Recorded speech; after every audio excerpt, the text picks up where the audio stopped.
Hi అండి, అందరికీ నమస్తే. బాగున్నారా? నేను కూడా బాగున్నానండి. హైదరాబాద్లో సికింద్రాబాద్లో జరిగిన ఒక విషయం గురించి మీకు చెప్దామని నేను వీడియో పెట్టానండి. సికింద్రాబాద్ నుంచి మేడ్చర్లు వెళ్ళే ట్రైన్ అండి. అది ఎంఎం ట్రైను.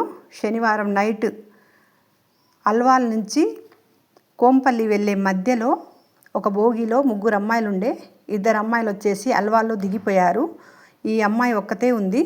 ఒకే అమ్మాయి అల్వాల్ నుంచి కోంపల్లి వెళ్ళే దారిలో ఈ అమ్మాయికి మనసు కీడు శంకిస్తూనే ఉందండి. ఏదో భయం అనేది అవుతూ ఉంది ఆ అమ్మాయికి ఎందుకో.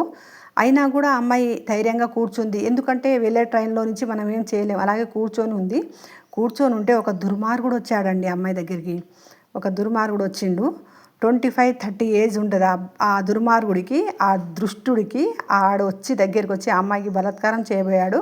ఆ అమ్మాయి ఆ దుర్మార్గుడి నుంచి తప్పించుకోవాలని చాలా ప్రయత్నం చేసింది. అయినా తప్పించుకోలేకపోయిందండి.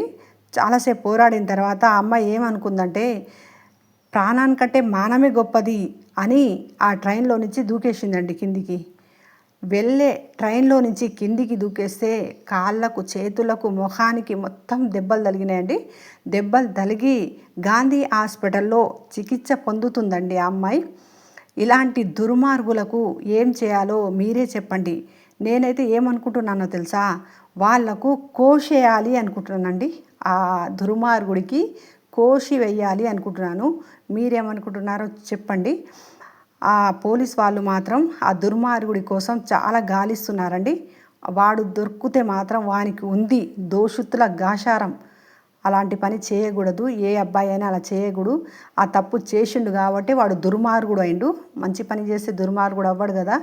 అలాంటి పని ఎలాంటి సిచ్యువేషన్ వచ్చినా కూడా అలాంటి తప్పు మాత్రం చేయకూడదండి. ఏ అబ్బాయి అయినా అలాంటి తప్పు చేయకూడదు. అందుకని వాడు దుర్మార్గుడు అయిపోయాయండి. నాకైతే వాడిని కోసేయాలి అనిపిస్తుందండి. మీకేమనిపిస్తుందో కామెంట్ బాక్స్లో కామెంట్ పెట్టండి. ఓకేనా? నా వీడియో నచ్చితే లైక్ చేయండి, సబ్ చేసుకోండి. బాయ్.